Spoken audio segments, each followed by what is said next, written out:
Hola chicos, de nuevo los saludo con mucho gusto y les comento que en esta ocasión vamos a hablar sobre estados nacionales y multinacionales. Dentro de las características de los estados nacionales, debemos señalar que su inicio se da a finales del siglo XV, más o menos principios del XVI. Sin embargo, como ya mencionamos que los estados no son estáticos, sino que están en constante transformación y que son dinámicos, vamos a ver que durante la segunda mitad del siglo XIX se van a gestionar nuevos estados nacionales. Por supuesto, la idea de nación es fundamental en este tema. La nación va a incluir cuestiones de historia, de cultura, las etnias, la lengua en común. Cuando nosotros hablamos de un Estado nacional, nos referimos a que todos sus habitantes van a mantener como una cohesión y una única dirección en todos estos aspectos. Sin embargo, no es así para los estados multinacionales. Vamos a ver que durante muchas ocasiones, digamos, y mucho tiempo en la historia, ha habido como naciones que traspasan las fronteras, que se van de un lado a otro. Por ejemplo, en tiempos de guerra, por supuesto, hubo mucha migración. Ustedes saben que a Estados Unidos llegaron cantidad de personas de diferentes lugares para refugiarse y para poder salir adelante en esos tiempos tan difíciles. Entonces llegó un momento en el que eran tantos los inmigrantes que superaban a la gente nacional. Y esto, por supuesto, era preocupante para los gobiernos, porque decían, bueno, está llegando y llegando y llegando gente, entonces va a llegar un momento en el que se va a perder la identidad. Por ello, los estados empezaron a tener eh, como diferentes estrategias, digamos, los gobiernos empezaron a hacer diferentes cosas y a tomar acciones para que hubiese como una lealtad hacia el Estado, que independientemente de dónde se llegara, independientemente de quiénes fueran los que lo formaban, empezaran a crear como esa unidad para generar mi Estado. Y entonces empiezan a dar diferentes atributos de nación a sus habitantes, empiezan a fundir, a dar, a reforzar, digamos, todos esos elementos que permitían que los habitantes tuvieran esa identidad. Para ello, entonces, empiezan primero por crear, digamos, el concepto de nación, ese concepto de arraigo, ese concepto que les permitiera considerarlo como, digamos, una nueva religión cívica de los estados. Y que hiciera de alguna manera como ese peso que jalara hacia una lealtad hacia otros estados. O sea, a lo mejor llegaba un migrante asiático, un migrante europeo a Estados Unidos, sí, pero ya no es como esa identificación con el país de origen, que siempre va a existir, por supuesto, pero cada vez será menos. ¿Por qué? Porque ahora eran parte de la nueva nación, parte de ese territorio que les dio cabida ante hechos tan difíciles como fue la guerra, por ejemplo. Entonces ahora, bueno, pues ya eran parte de Estados Unidos, no importaba de dónde venían, eran parte de la comunidad de Estados Unidos, de la nación de Estados Unidos, y para ellos eso tenía que ser lo más importante. Entonces empieza a haber una serie, les decía yo, de acciones para llegar a esa concepción, ¿no? Bien cimentada de lo que era la nación.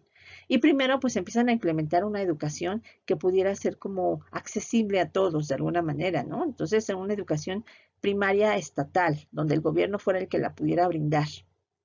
Empiezan a darle a la gente clases de español o de inglés o de francés o del idioma que fuese, siempre y cuando fuera el idioma oficial. Les empiezan a enseñar matemáticas, les empiezan a enseñar historia, les empiezan a enseñar geografía, que son elementos muy importantes para generar ese sentimiento de identidad y por lo tanto crear una nación. Por ello es que también este discurso que durante los últimos años se ha tenido mucho en nuestro país es como muy importante en cuanto a qué materias son las que se deben de impartir en la escuela. Porque si ustedes preguntan, por ejemplo, a sus abuelos o a sus bisabuelos, bueno, pues van a ver que ellos sabían muchas cosas de historia y de geografía y de, por ejemplo, cuestiones cívicas. Y en la actualidad mucho de eso ya no se da. Entonces ya no sentimos como tanto ese peso, ¿no? Histórico y geográfico que nos hace una sola nación. Era, por ejemplo, muy importante en la antigüedad exaltar a los próceres nacionales, por ejemplo, ¿no? ¿Quiénes eran los niños héroes? ¿Quiénes eran los libertadores? Y actualmente ya no se ve tanto. Ya esos aspectos se han ido como diluyendo un poco y por eso hay muchas personas que están como tratando de que se rescaten, porque eso nos enseña de dónde venimos, quiénes somos, a qué pertenecemos. Los símbolos patrios, por ejemplo, la bandera, el himno nacional. Tal vez si yo le pregunto a alguien de las nuevas generaciones, no se va a saber todas las estrofas del himno nacional, pero resulta que el himno nacional no tiene nada más 2 o 3 estrofas que son las que de repente se llegan a cantar en alguna escuela, ¿no? O las llegamos a escuchar en algún lado. No, nuestro himno nacional tiene muchas otras estrofas que sin duda sus abuelos o sus bisabuelos se sabían de memoria. Nosotros ya no. Entonces, en el momento de ir transmitiendo como todos esos valores a partir de la escuela, se iba generando la cuestión de nacionalidad, pero también en otros aspectos, por ejemplo, como el servicio militar obligatorio.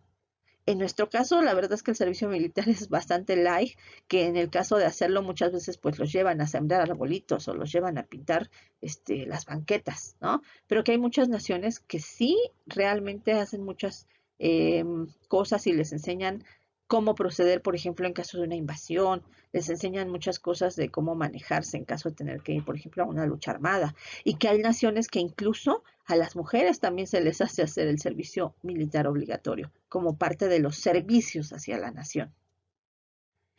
Y otra cosa que los gobiernos, digamos, empiezan a instaurar es tomarse como atribuciones para que sean ellos justamente los que administren como esos servicios públicos que son importantes, por ejemplo, la educación, por ejemplo, el agua, por ejemplo, un servicio médico, que hacen que la población, digamos, o sirven para que la población se sienta identificada dentro de esa nación.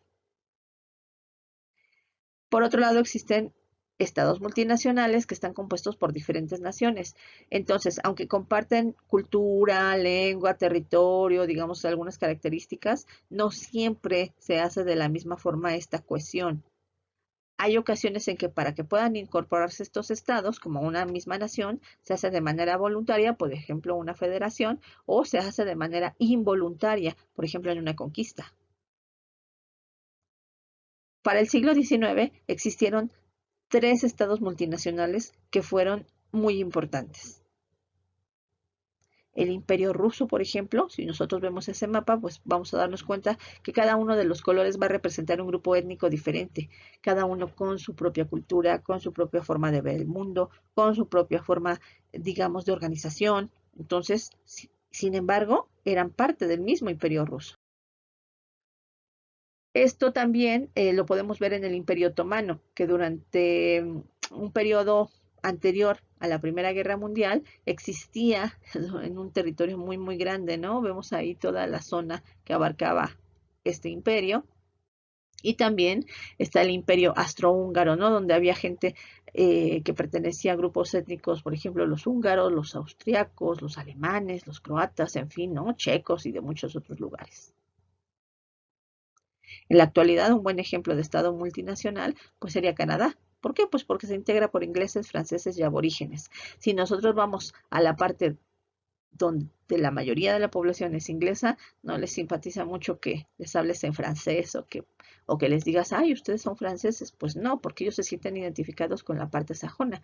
Si vamos a la parte de los franceses, pasa exactamente lo mismo versus los ingleses de esa nación. Entonces, hay ocasiones en las que las minorías nacionales que existen dentro de los estados quieren seguir siendo ellas, quieren seguir identificándose con su propia cultura, quieren seguir teniendo como sus propias costumbres, quieren a veces incluso autogobernarse, tener como esa independencia de decisión en muchos aspectos. Y la autonomía de las minorías nacionales puede ser, digamos, en diferentes grados, desde conseguir solamente tener representación política dentro de un Estado multinacional hasta conseguir una independencia total dentro de ese Estado multinacional. Puede darse el caso en el que en algún momento se convierta en otro Estado totalmente diferente y haya una separación. Ejemplo de estados multinacionales en la actualidad, bueno, por supuesto está nuestro país, está Ecuador, Estados Unidos, Canadá, como ya les mencioné, y un caso en particular que me gustaría mencionarles es el caso de Bolivia, porque no solamente existen varias naciones dentro de ese territorio, dentro de ese estado, sino que están reconocidas a nivel constitucional. En el caso de España, por ejemplo, se tienen también diferencias lingüísticas, culturales. En el idioma, por ejemplo, ¿no? Ustedes saben que hay catalanes, que hay gente que habla gallego, que no todo mundo tiene los mismos elementos culturales dependiendo de la región. Y esto es importante porque puede dar mayor o menor cohesión a la población de ese estado. Otro ejemplo serían todas las etnias de los Balcanes occidentales, ¿no? Ahí vemos también cada uno de los colores representa una nación diferente.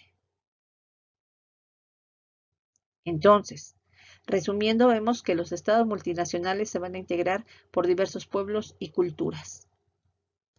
Tienen elementos étnicos, religiosos y lingüísticos que los van a hacer que sean diferentes entre sí, pero también tienen otros que les van a dar cohesión y los van a hacer únicos, los van a hacer como muy unidos.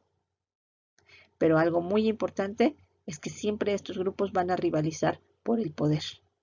Van a tratar de manifestarse, van a tratar de tener impacto en las decisiones del Estado, en las manifestaciones espaciales del Estado, y eso es muy importante dentro de la multinacionalidad.